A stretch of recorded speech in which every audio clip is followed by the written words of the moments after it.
ધોરણ 6 ના પ્રથમ ચેપ્ટર ચાલુ ઇતિહાસ જાણીના મુદ્દામાં પ્રસ્તાવના જાણીતી ઇતિહાસ જાણવાના સાધનો અને સ્ત્રોતોની અંદર આપણે તાળપત્રો એટલે શું, ભોજપત્રો એટલે શું અને અભિલેખો એટલે શું એના વિશેની વિગતવાર ચર્ચા કરી.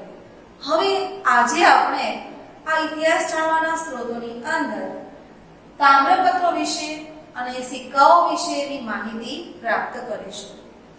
તામ્રપત્રોની વાત કરીએ તો જેમ આગળ જાણ્યું તો તાળપત્રો અને ભોજપત્રોની વાત કરી હતી કે તાળના વૃક્ષની આંતરછાલ અને ભુર્જ નામના વૃક્ષની આંતરછાલની અંદર લખવામાં આવતા લખાણને આપણે તાળપત્ર અને ભોજપત્ર કહીએ છીએ. તેમજ પથ્થરો પર કોતરેલા લેખોને અભિલેખો કહીએ છીએ. એ જ મુજબ તામ્ર એટલે કે એ સંસ્કૃત શબ્દ છે. તામ્રનો અર્થ થાય છે તાંબુ, એટલે કે તાંબાના પતરા ઉપર કરેલો લેખ જેને આપણે તામ્રપત્ર કહીએ છીએ. આ તાંબાના પતરા ઉપર કોતરેલા લેખોની અંદર ખરેખર શું હોય છે એ જાણવું હોય તો આપણે આગળ એની વિગતવાર ચર્ચા કરવી જ રહી. આ તાંબાના પતરા ઉપર લખાયેલા લેખો છે એની અંદર જે તે સમયના રાજાઓ પોતાના વહીવટી તંત્રની એટલે કે રાજા પોતાનું શાસન કઈ રીતે ચલાવે છે, કેટલા મંત્રીઓ છે, કેવી રીતનું પોતાનું રાજ્ય ચલાવવાનું આયોજન કરે છે તે વિશેની વિગતવાર માહિતી એના વહીવટી તંત્રની જે કઈ છે તે તામ્રપત્રો ઉપર લખાવતા ઉપરાંત રાજાઓ પોતાના ધર્મને અનુસરીને દાનની માહિતીઓ પણ આ તાંબાના પતરા ઉપર કોતરાવીને મૂકતા. રાજાએ જ્યારે કોઈ પણ નાગરિકને કોઈ જમીન ભેટમાં આપેલી હોય, ત્યારે કોઈને ગાયોનું દાન કરેલું હોય અથવા તો મોટા નગરોનું પણ દાન કરેલું હોય, એ વિશેની માહિતીનું એક પ્રમાણપત્ર જેમ કહી શકીએ એવા પ્રમાણપત્રની આધારિત માહિતી એ તાંબાના પતરા ઉપર કોતરાવીને એ દાન આપતા અને દાનની માહિતી પણ આવા તામ્રપત્રો ઉપર પોતે લખીને આપતા. આવા તામ્રપત્રો ભારતની અંદર ઘણી બધી જગ્યાએ મળે છે, પરંતુ આપણા ગુજરાતની અંદર બહુ જ મોટા પ્રમાણમાં આવા તામ્રપત્રો આપણને પ્રાપ્ત થયા છે અને એ તામ્રપત્રો ઉપરની જે માહિતીઓ છે એ એકત્રિત કરીને અલગ અલગ સંસ્થાઓ પોતાના સ્થાનની અંદર સાચવીને આજે પણ રાખેલ છે. આજે આપણે એવી સંસ્થાઓ વિશે વાત કરીશું કે જ્યાં આવા તામ્રપત્રો સચવાયેલા છે. આપણા ગુજરાતની વાત કરું તો ગુજરાતની અંદર જે તામ્રપત્રો બહુ મોટા પ્રમાણમાં મળી આવ્યા છે એવા સંશોધન કેન્દ્રની અંદર પાટણની અંદર આવેલી હેમચંદ્રાચાર્ય લાઇબ્રેરી જે ઉત્તર ગુજરાતની અંદર આવેલી છે ત્યાં પણ આવા તામ્રપત્રો બહુ જ મોટા પ્રમાણમાં સચવાયેલા આપણને જોવા મળે છે. ઉપરાંત નવરંગપુરા અમદાવાદની અંદર આવેલી એલડી ઇન્સ્ટિટ્યૂટ ઓફ ઇન્ડોલોજી આ સંસ્થામાં પણ આવા તામ્રપત્રો આજે પણ આપણને જોવા મળે છે. બીજી વાત કરીએ અમદાવાદમાં તો ભોજે અધ્યયન અને સંશોધન વિદ્યાભવન. આ જગ્યાએ આ વિદ્યાભવનમાં પણ આપણને આવા તામ્રપત્રો પ્રાપ્ત થાય છે અને ગાંધીનગર કોબા વિસ્તારની અંદર આવેલ શ્રી મહાવીર જૈન આરાધના કેન્દ્ર ત્યાં પણ આવા તામ્રપત્રો આપણને પ્રાપ્ત થાય છે. તમે જ્યારે ફરવા જાઓ ત્યારે આ બધી સંસ્થાઓની પણ મુલાકાત ચોક્કસ લો અને ત્યાં જઈને આવેલા જે આ તામ્રપત્રો છે એની લિપિ આપણને વાંચતા ન આવડે તો કાંઈ નહીં, પરંતુ તેને જોવો, નિરખો અને એનો અભ્યાસ અને એની માહિતી આપનારા જે લોકો છે એમની પાસેથી માહિતી પ્રાપ્ત કરીને આપણું જે જૂનું શું છે, આપણા જે તામ્રપત્રો છે કેવા છે એને નિરખીને એનું અવલોકન કરીને આપણે આપણા ભૂતકાળને આપણી સમક્ષ લાવીએ. એવા પ્રયત્ન ચોક્કસ કરજો મિત્રો કે તમે માત્ર ફરવા જાઓ એ માત્ર ફરવા નહીં, પરંતુ આવી જગ્યાએ જઈને આપણા અભ્યાસની માહિતી પણ એકત્રિત કરીએ. આ વાત થઈ આપણા તામ્રપત્રોની. જેમ તાળપત્ર, ભોજપત્ર અને તામ્રપત્ર અલગ અલગ લખાયેલા છે, અભિલેખો લખાયેલા છે. એ જ મુજબ વાત કરીએ તો સિક્કાઓની વાત કરો તો કે રાજાઓ જ્યારે સિક્કાઓ પડાવતા પોતાના વિજયની યાદમાં, ક્યારેક રાજ્યનું શાસન ચલાવવા માટેની મુદ્રા બનાવવામાં, આવા સિક્કાઓ જે બનાવેલા છે એ સિક્કાઓ પણ આપણને ઇતિહાસની ચોક્કસ માહિતી આપે છે. આવા સિક્કાઓની વાત કરીએ તો સિક્કા એ શું છે ખરેખર? તો સિક્કા એ પણ ઇતિહાસ જાણવાના સાધનના સ્ત્રોતનું બહુ મહત્વનું અંગ છે. આ સિક્કાઓમાં રાજા પોતાના ધર્મની, પોતાની સંસ્કૃતિની, રાજ્યની એ માહિતીઓ આ સિક્કાઓની અંદર આપણને પ્રાપ્ત થાય છે.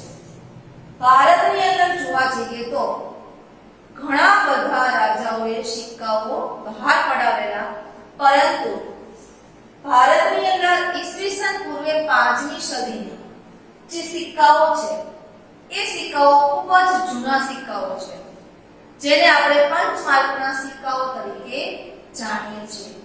આ રાજાઓએ સિક્કા તો સોના, ચાંદીના, તાંબાના અને બીજી કોઈ અન્ય ધાતુઓના પણ ટંકશાળમાં પડાવેલા, પરંતુ એમાંના બહુ જ જાણીતા હોય અને ખૂબ મહત્વના કહી શકાય એવા જૂના સિક્કાઓની વાત કરીએ તો એ સિક્કાઓને આપણે પંચમાર્કના સિક્કાઓ તરીકે ઓળખીએ છીએ. ખરેખર આપણા મનમાં તેવું થતું જ હોવું જોઈએ કે આ પંચમાર્કના સિક્કાઓ ખરેખર કેવા હશે? શા માટે એની મહત્વતા આટલી બધી આપણા પુસ્તકમાં બતાવી છે? હા, કારણ કે અલગ રીતે બનાવેલા છે કે એક ચોક્કસ પ્રકારનું બીબું હોય, એ બીબાની અંદર જે છાપ પાડેલી હોય એ છાપની ઉપર કોઈ પણ ધાતુને પીગાળીને ઓગાળીને અંદર નાખીને પછી એના પર ખૂબ દબાણ આપીને જે સિક્કાઓ બહાર પાડવામાં આવ્યા છે એ સિક્કાઓ ખરેખર પંચમાર્કના સિક્કાઓ તરીકે જાણીતા છે.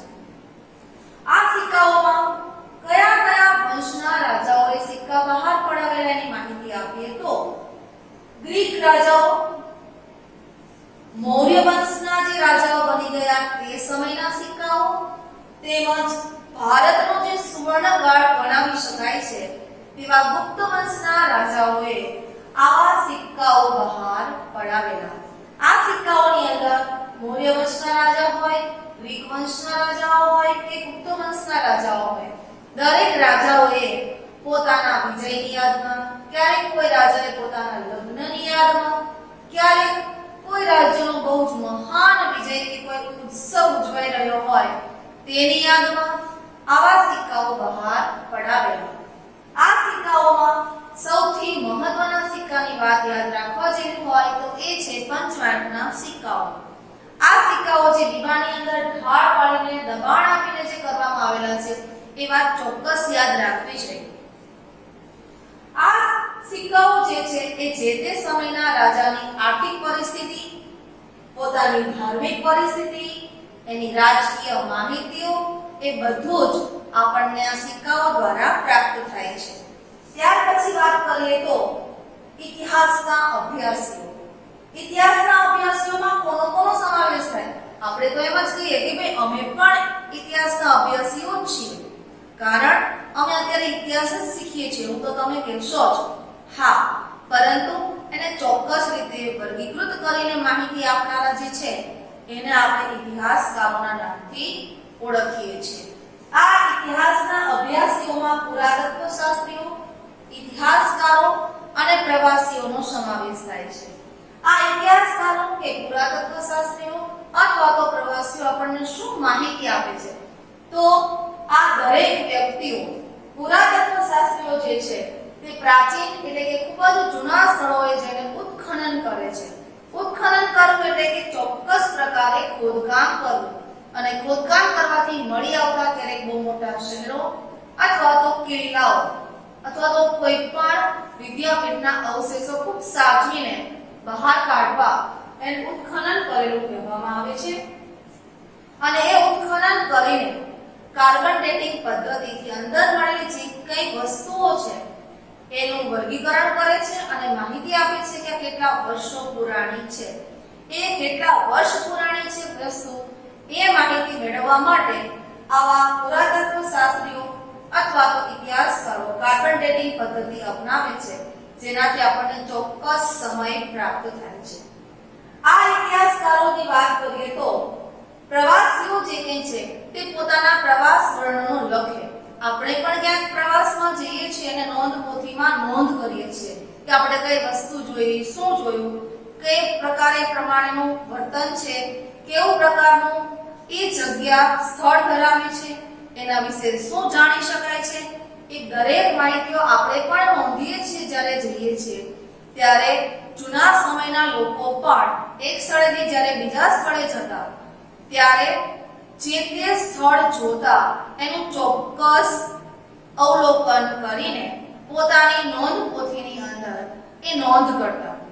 ભારતની અંદરની વાત કરીએ તો ભારતમાં ઘણા બધા પ્રવાસીઓ આપણે ત્યાં આવી ચૂક્યા છે અને ભારતની અંદર રહીને જ ઘણા વર્ષો રહીને પોતાના અભ્યાસની નોંધ પોથીની અંદર એમણે નોંધો કરેલી છે. એ પ્રવાસ ડાયરીઓ મારફતે પણ આપણને આપણા ભારતના ઇતિહાસની માહિતી મળે છે. તો એવા કેટલાક ઇતિહાસકારો આપણે ત્યાં આવેલા છે, જેમાં વેગેસનીસ, પ્લિની, ફાયાન, યુએન્સાંગ, આવા કેટલાય મુસાફરો આપણે ત્યાં આવ્યા અને રહ્યા અને ભારતના રાજાઓ જે તે સમયમાં આવેલા અને જે તે સમયના રાજાઓ કયા પ્રકારનું શાસન કરે છે, કેવી રીતના નાગરિકો સાથે વર્તન કરે છે, કેવું ન્યાયપૂર્ણ વર્તન છે, કેવો વહીવટ કરે છે, કેવું ધાર્મિક પરિવર્તન કરે છે અને ધર્મને અનુસરે છે, એ દરેક પ્રકારની માહિતી તેમના પ્રવાસ વર્ણનો પરથી આપણને પ્રાપ્ત થાય છે. આ પ્રવાસ વર્ણનોની વાત કરીએ તો એ પ્રવાસ વર્ણનો ખરેખર આજે પણ એ ડાયરીઓ સચવાયેલી છે અને ચોક્કસ આધારભૂત માહિતી આપણને આપે છે. આ સભ્યતાઓની વાત, આ પ્રવાસીઓની વાત કરીએ તો આપણે ત્યાં બે મહત્વની નદીઓ, એક છે સિંધુ નદી અને એક છે ગંગા નદી. આ સિંધુ નદીના કિનારેની પાંગરેલી સભ્યતા અને ગંગા નદીના કિનારે પાંગરેલી સભ્યતા જે 4045 વર્ષ પહેલાની અથવા અને ગંગા નદીની જે 2500 વર્ષ જૂની જે વાત કરીએ એવી સભ્યતાના શહેરો પણ આપણને પ્રાપ્ત થયા છે. જેમાં સિંધુ નદીના કિનારે પાંગરેલી સભ્યતા જે હડપ્પીય સંસ્કૃતિના નામથી આપણે ઓળખીએ છીએ એ સભ્યતાઓની માહિતી પણ આવા ઇતિહાસકારો, પ્રવાસીઓ અને એમના પ્રવાસ વર્ણનોમાંથી આપણને પ્રાપ્ત થાય છે. અને જે ઉત્ખનન, ખોદકામ કરીને મળી આવેલા બહુ મોટા શહેરો જે પ્રાપ્ત થયા છે એના દ્વારા પણ આપણને ઇતિહાસની માહિતી મળે છે. હવે તમે કહેશો કે આ શહેરો કયા કયા? તો હડપ્પા જે નામ તમે સાંભળેલું છે એ હડપ્પા બહુ મોટું શહેર અને મોહેંજો-દડો એ બહુ મોટા શહેરો આપણને ખોદકામ કરવાથી પ્રાપ્ત થયા છે. એટલા માટે આ સિંધુ ખીણની સંસ્કૃતિને હડપ્પીય સંસ્કૃતિના નામથી પણ ઓળખવામાં આવે છે. આ નદીઓ જે બહુ મોટી છે ભારતની, એના કિનારે વસતા લોકો કેવું જીવન જીવતા, કેવી રીતે રહેતા, કેવી રીતે પોતાના ખોરાક, આરોગ્ય, શિક્ષણ દરેક પ્રકારનું ધ્યાન રાખતા, એ દરેક માહિતી એ ખોદકામ કરતા મળી આવેલા શહેરો, ખેતરો, કુવાઓ, વાવ એ બધા દ્વારા આપણને પ્રાપ્ત થાય છે. અને બહુ મોટી વિદ્યાલયો પણ ખોદકામ કરતા આપણને પ્રાપ્ત થઈ છે. આ ખોદકામ કરવા મળતા જે ખેતરો છે એ ખેતરોની અંદર કોઈ પણ જુદા જુદા પ્રકારના અનાજો એ પોતે કયા વાવતા હશે, કેવી ખેતી કરતા હશે, એના અવશેષો પણ આપણને પ્રાપ્ત થયા છે. એમાં બહુ જ મહત્વના જો પાકની વાત કરીએ તો કપાસ, જવ અને ઘઉં, બાજરીને એવા બધા પાકો પણ હતા, પરંતુ આ ત્રણ પાકોના અવશેષો આપણને બહુ મોટા પ્રમાણમાં પ્રાપ્ત થયા છે. અને જે કાર્બન ડેટિંગ પદ્ધતિ દ્વારા ઇતિહાસકારોએ આપણી સમક્ષ એના અવશેષો પણ મૂક્યા છે. એનો અર્થ એમ થયો કે જૂના સમયમાં લોકો કેવા પ્રકારના પાકોની ખેતી કરતા એના વિશેની માહિતી પણ આવા ઇતિહાસકારો અને પુરાતત્વ શાસ્ત્રીઓ આપણને આપે છે. આ ઇતિહાસકારો ખરેખર કોણ છે, શું છે, કેમ એમનું મહત્વ વધારે છે, એની માહિતી કરીએ તો આ ઇતિહાસકારો છે ભૂતકાળને આપણા વર્તમાન કાળની અંદર જીવંત કરે છે. ભૂતકાળને આપણે જોયો નથી તો એને જોવો અને જાણવો હોય તો એના માટેની જે ચોક્કસ વસ્તુઓ માહિતીઓ જે છે એના મારફતે આ ઇતિહાસકારો જે કંઈ છે એ આપણને ભૂતકાળને વર્તમાન સાથે આપણે જે રહીએ છીએ એની સાથે જોડીને પહેલા કેવું બની ગયું, શું થયું, એ દરેક પ્રકારની ચોક્કસ માહિતી આપણી સમક્ષ મૂકે છે.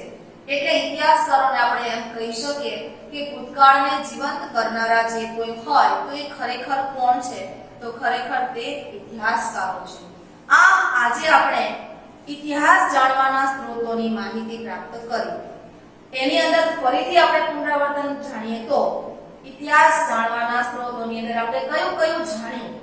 તો સૌથી પહેલા યાદ રાખીએ તાડપત્રો, એટલે કે તાડના વૃક્ષની આંતરછાલ ઉપર લખવામાં આવતા લેખ.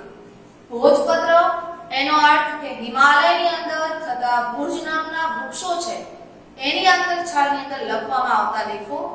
ત્યારબાદ આપણે જાણ્યું અભિલેખો.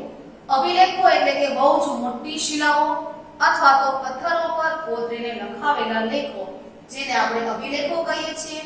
અને આવા અભિલેખો બીજા ધાતુઓ પર પણ લખવામાં આવતા.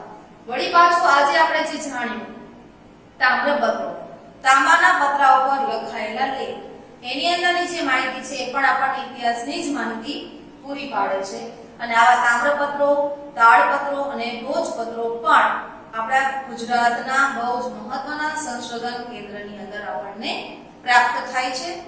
ત્યારબાદ વાત કરીએ તો સિક્કાઓની.